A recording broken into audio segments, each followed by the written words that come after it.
Lyon Pôle Bourse, faire grandir les entreprises grâce à la cotation, animer le club des sociétés cotées et développer un écosystème boursier dynamique.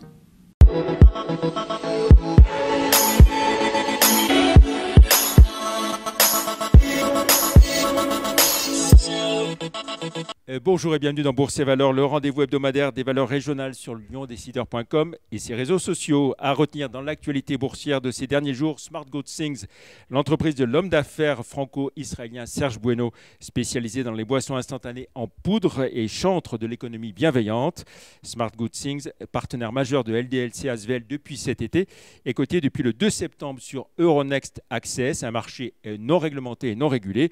Une action qui fait parler d'elle, car Tony Parker voudrait échanger ses actions dans l'Asvel contre des actions Smart Good Things, dont il est par ailleurs le directeur général délégué, tout en restant président du club. Un projet qui crispe tous ses actionnaires minoritaires dans l'OL. En bourse, l'action Smart Good Things flambe à 267 €, soit une progression de plus de 35% depuis le 1er janvier, de 63% en 3 mois. Et en 6 mois, l'action a tout simplement été multipliée par 3. Voilà, et on retrouve à présent notre invité Guillaume Robin, PDG de Thermador Group. Bonjour. Bonjour. Merci d'être présent aujourd'hui pour cette émission. Retour sur vos résultats 2022 avec d'abord un rappel de votre métier. C'est tout ce qui touche à la distribution de matériel pour la circulation des fluides dans le bâtiment et l'industrie. Ah, il faut rajouter les travaux publics maintenant parce qu'on a fait l'acquisition de DPI qui est dans ce domaine-là. Donc c'est tout à fait ça avec les travaux publics. Voilà. Siège à Saint-Quentin-Fallavier, combien de personnes au total Nous sommes maintenant 770. Donc c'est vrai qu'il y a encore une progression des effectifs cette année. Voilà. Alors, vous l'avez dit, une présence aussi dans les travaux publics avec l'acquisition de DPI à Monaco cet automne. Oui, DPI qui est une société qui embauche 17 personnes, qui est basée à Monaco et qui a fait en 2022 plus de 60 millions de chiffre d'affaires. Voilà, une belle pépite. Vous avez acheté quoi, 31 millions d'euros et qui vous coûtera peut-être 5 millions de plus en fonction de ces résultats. Oui, et d'ailleurs, ce petit plus sur le prix d'acquisition a été mis dans les comptes parce que la probabilité qu'on ait à le payer est effectivement assez élevée. Alors 2022, après une année 2021 record et malgré un contexte géopolitique difficile, encore une belle croissance pour Thermador Group, plus 13,8%. 13,8, c'est la croissance globale. Alors à périmètre constant, on est plutôt à 12. Et il faut tenir compte de l'inflation qui s'est élevée à 10,8. Donc vous voyez que la croissance sur les volumes en moyenne a été relativement modérée. Voilà, alors une croissance, vous venez de le dire, oui, qui intègre les hausses de prix que vous avez encaissées de vos fournisseurs et que vous avez pu faire passer à vos clients Pas en totalité. Alors, dans le métier du B2B, ce qui est la majorité de nos métiers, nous avons pu faire passer ces hausses de prix. Dans le B2B2C, c'est-à-dire la vente aux grandes surfaces de bricolage, on a un petit peu de retard, ce qui nous a valu de perdre un petit peu de marge commerciale consolidée, ce qui explique la différence de croissance sur le résultat opérationnel, par exemple. Alors, ça fait un chiffre d'affaires donc global de 554 millions d'euros. J'arrondis. Voilà, avec une filiale historique, Thermador, qui au cœur de votre métier, est au-dessus de 100 millions pour la première fois. C'est vrai que c'est un seuil symbolique. Oui. Moi, je me rappelle quand je suis arrivé dans le groupe, le seuil symbolique, c'était 100 millions de francs. Celle-là, c'est 100 millions d'euros. Donc, Thermador a été porté par la rénovation énergétique et les matériels autour des pompes à chaleur et les chauffe-eau solaires. Et on peut dire que toutes les activités, toutes les filiales du groupe sont en progression ? Oui. Disons que je l'ai dit tout à l'heure, mais c'est particulièrement vrai pour certaines filiales. L'inflation nous a bien aidés quand même.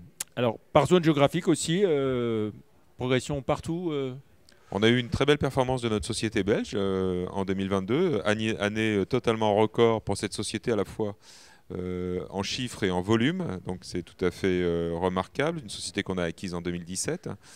La société à l'international, on a fait une progression tout à fait honorable, ça représente maintenant 17% de l'activité du groupe.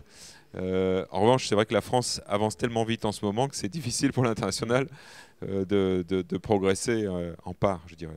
Alors on en vient maintenant à vos résultats.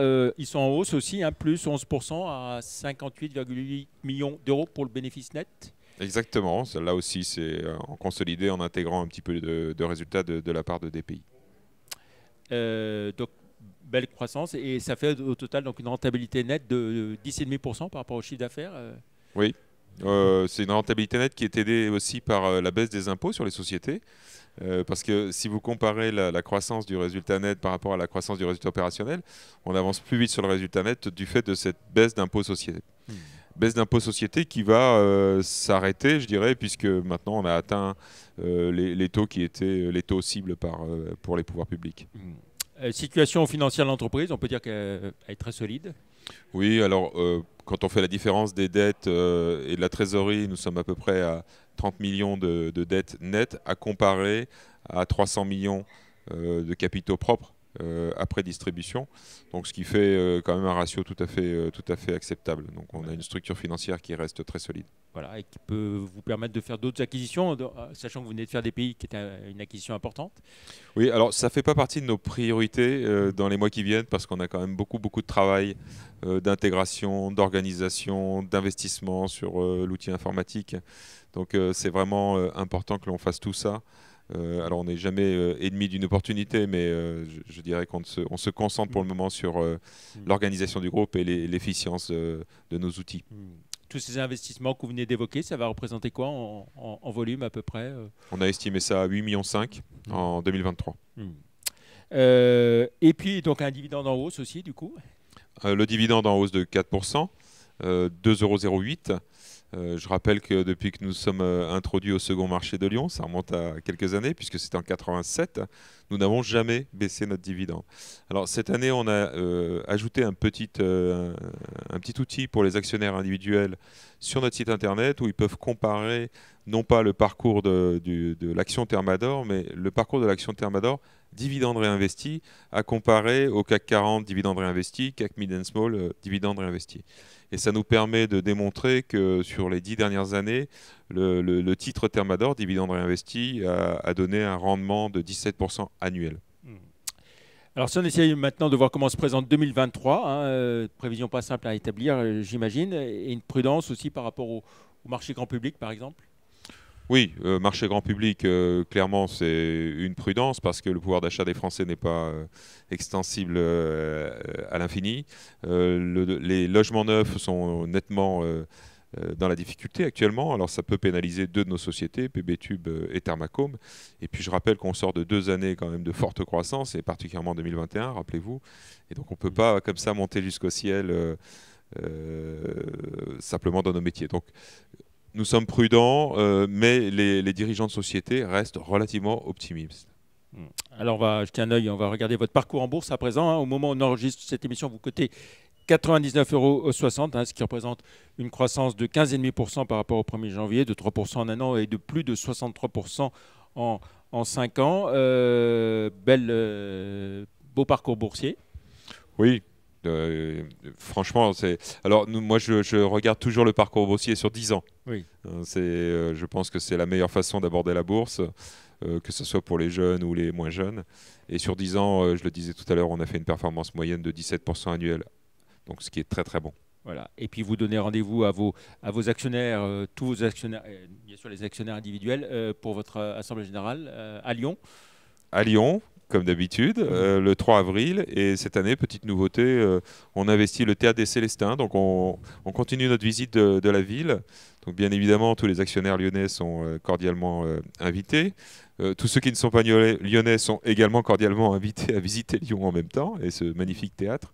Et nous avons, je le rappelle, la possibilité de voter par Vote Access et l'objectif de dépasser 73% de taux de vote cette année. Voilà, ce qui était le meilleur taux l'année dernière, le taux record. Oui. Et voilà. On rappelle, vous avez beaucoup d'actionnaires individuels. Oui, et en croissance cette année. Donc nous avons passé la barre des 8000 actionnaires individuels qui représentent, avec les anciens dirigeants fondateurs du groupe et les anciens salariés, 40% du capital.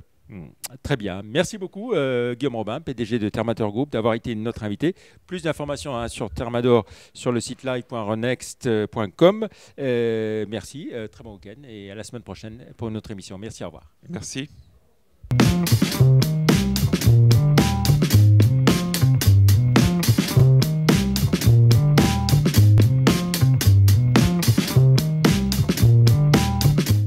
Retrouvez les enregistrements et informations de marché sur les sites de Zone Bourse et d'Euronext.